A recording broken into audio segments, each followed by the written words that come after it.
শুভ সকাল বন্ধুরা, কেমন আছো তোমরা সবাই? আশা করছি ভালো আছো, সুস্থ আছো।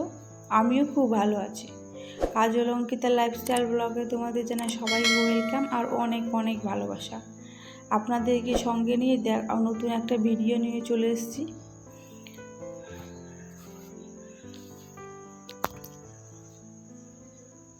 তো যদি ভিডিওটা ভালো লেগে থাকে তাহলে অবশ্যই প্রথম থেকে শেষ পর্যন্ত দেখার অনুরোধ রইল আপনাদের।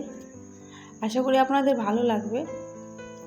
তো চলো, আজকে আবার নতুন একটা ভিডিও তো অবশ্যই নিয়ে এসেছি। তারপরে দেখো সকাল সকাল আজকে যেহেতু ঘুম থেকে উঠিনি, আজকে ঘুম থেকে উঠতে আমার দেরি হয়ে গেছে।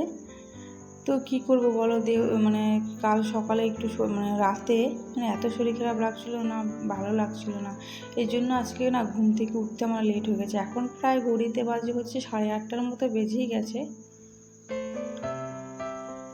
তো 8:30টার পরে বেজে গেছিলো।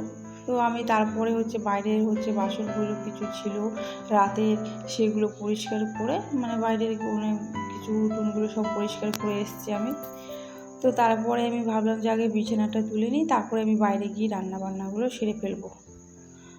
তো তারপরে দেখো আমি বিছানাটা গুছানো হয়ে গেছে। তারপরে আমি ঘরটা ঘরটা আমি এখন পরিষ্কার করে ঝাড় দিয়ে নেবো। যেহেতু আমাদের বাড়িটা রাস্তার পাশেই রয়েছে না, এই জন্য প্রচণ্ড ধুলোবালি হয়ে যায়। তার জন্য আমি সবসময় কী করি বলো তো, জানালাগুলো দরজাগুলো আমি সবসময় একদম বন্ধই করে থাকি, মাঝে মাঝে খুলি।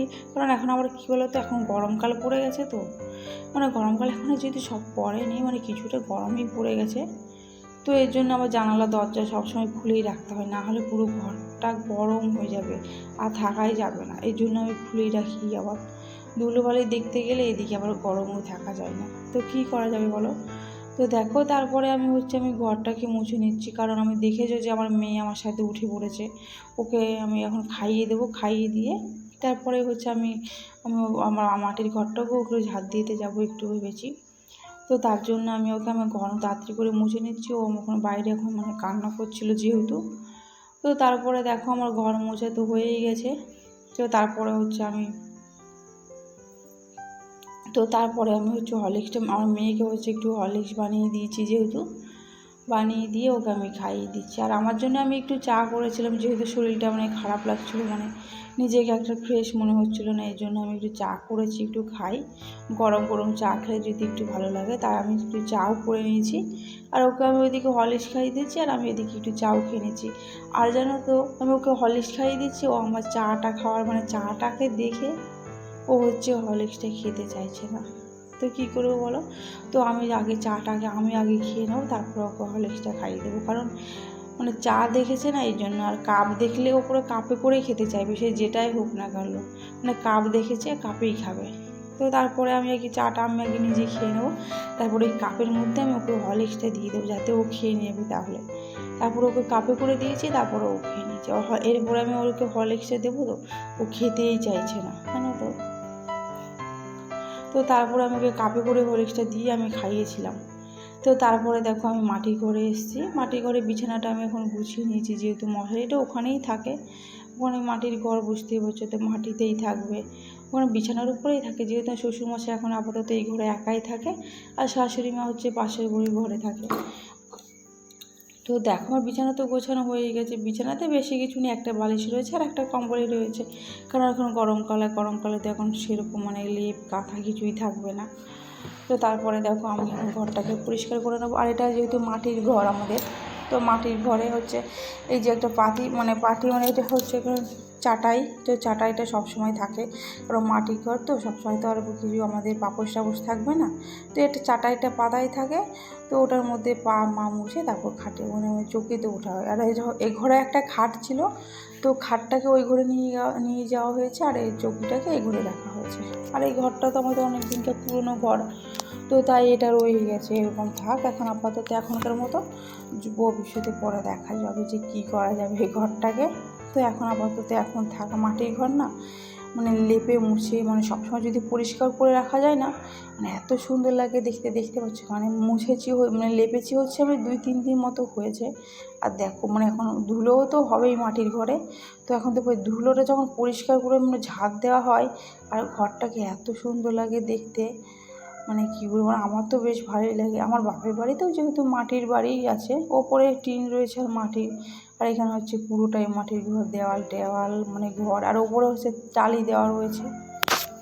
আর মাটির ঘর তো সবসময় বেশি নোংরা থাকে, আর এই ঘরের মধ্যে তো আবার হাঁস থাকে, মানে হাঁসটা হচ্ছে বাইরেই তো থাকে, তো মুরগিরা থাকে, ছাগল থাকে, এই জন্য একটু বেশি নোংরা হয়। আর এই ঘরের মধ্যে আমার মেয়েরা এসে মাঝে মাঝে না, ও প্রতিদিনই এসে এই ঘরেই ওরা খেলে, তো এই জন্য আবার বেশি নোংরা হয়। আর ওই বস্তাতেগুলো হয়েছে, ওগুলো হচ্ছে খড়ি, মানে ওগুলো হচ্ছে খড়ি জাল দেওয়ার জন্য বসে রাখাই থাকে। আর এই পাশে তো রয়েছে মানে মাটির ঘর হচ্ছে দুটো দরজা রয়েছে।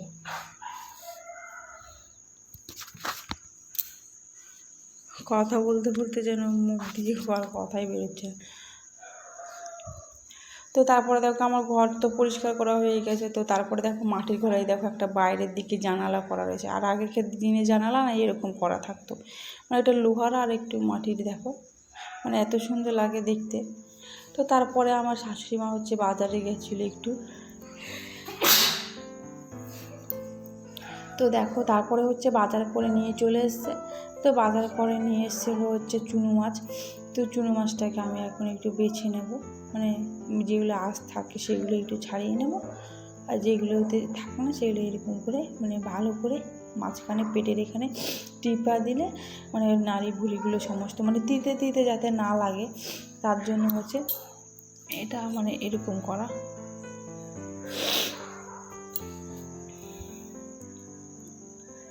তো দেখো তারপরে হচ্ছে আমি মানে এরকম মানে অল্পই এনেছে, যেহেতু আজকে বেশি কিছু রান্না করবো না, শুধু এটাই করব, আর রাতের অনেক কিছু রান্না রয়েছে, এর জন্য আর কিছুই করবো না। তো তারপরে দেখো আমি মাছটাকে ভালো করে ধুয়ে নিয়েছিলাম, ধুয়ে কড়া করে মানে ভালো করে লাল করে ভেজে নিয়েছিলাম। আর ছোটো মাছগুলো যদি কড়া করে লাল করে ভাজা যায় তাহলে বেশ ভালোই লাগবে। তো তারপরে দেখো এটার সাথে আমি না আলু দেবো, মানে ছোটো ডুমো করে, মানে এরকম মানে সরু লম্বা করে আলুগুলো কেটে নিয়েছি। তো তারপর এখানে একটু পেঁয়াজ দিয়ে ভালো করে আলুটাকে ভাজা করে নেবো, মানে সেদ্ধ টাইপের মানে ভাজা করে নেবো যাতে আলু ভাজা হয়ে যায় সেরকম। তো তারপরে হচ্ছে আমি মশলাটা কষে নেবো, মানে মশলাটা দিয়ে দিয়েছি আমি আলুর মধ্যে, তো দিয়ে ভালো করে মানে কষে নেবো। তো আর মশলার মধ্যে দিয়েছিলাম হচ্ছে আমি একটুখানি সর্ষে দিয়েছিলাম, জিরে দিয়েছিলাম, কাঁচা লঙ্কা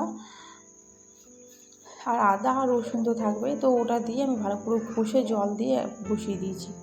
আর এখন আমি হচ্ছে একটু বানাবো হচ্ছে ফ্রায়েড রাইস। তো ফ্রায়েড রাইসের মধ্যে আমি বেশি কিছু দেবো, ঘরোয়া পদ্ধতিতে যেহেতু বানাবো, আমার কাছে সেরকম কিছু নেই, তো আমি এখন এখানে দিচ্ছি হচ্ছে একটুখানি গাজর আর বিনস আর ধনেপাতা ছিল, আর দুটো কাঁচা লঙ্কা ছিল, আর ক্যাপসিকাম পাইনি জানো তো বাজারে, মানে ছোটো বাজার মানে এই বাজারেই গেছি বাড়ির পাশেরতে, বড় বাজারে যায়নি, তো তাই আর আনা হয়নি। তো তারপরে দেখো আমি দুই পাশে দুটো কড়াই বসিয়ে দিয়েছি। এখন যেহেতু আমি পাশে একটা ফ্রায়েড রাইস বানাবো, তো ওটার মধ্যে আমি একটু ঘি দিয়ে দিলাম, তবে ঘি দিয়ে সাদা তেল ছিল, সাদা তেল দিয়ে আমি মানে বারবার ক্যাপসিকামই বলছি, ক্যাপসিকাম যেহেতু ছিল না, তো তারপর আমি গাজর আর হচ্ছে বিনসটা দিয়ে ভালো করে হচ্ছে ভেজে নেব। তো দেখো ভালোটা সিদ্ধ করে নেব একটু। আর তার পাশেই দেখো আমি বলেছিলাম যে মাছের চচ্চড়ি করবো, তো মাছের চচ্চড়িটা ওখানে বসিয়ে দিয়েছি আলু দিয়ে। তো তারপরে দেখো ওর মাছটাকে আমি দিয়ে ওখানে ভালো করে আরেকটু মানে ফুটিয়ে নেব, তারপরে ওটাকে আমি নামাবো। তো দেখো এই দেখো আমার মাছের তো চচ্চড়ি হয়ে গেছে, এখন এরকম করেই নামিয়ে দেবো, কারণটা হচ্ছে মানে এরপরে আবার না নামালে আবার বেশি আবার ঘন হয়ে যাবে, তখন আর ভালো লাগবে না অতটা। তো দেখো তারপর আমি মাছটা তো নামিয়ে নিয়েছি, তারপরে দেখো ওখানে ফ্রায়েড রাইসটা, তারপরে আমি উপরে দিয়ে একটু ধনেপাতাও দিয়ে দিয়েছিলাম। আর আমি এটা হচ্ছে খাবো হচ্ছে একটু মাংস দিয়ে, তো রাতের মাংসর তরকারি যেহেতু রয়েছে ওটা দিয়েই খাবো। তারপরে হচ্ছে আমি স্নান করে নিয়েছিলাম, আর আমার মেয়েকেও স্নান করে দিয়েছিলাম, তো স্নান করে ওকে আমি এখন খাইয়ে দেবো।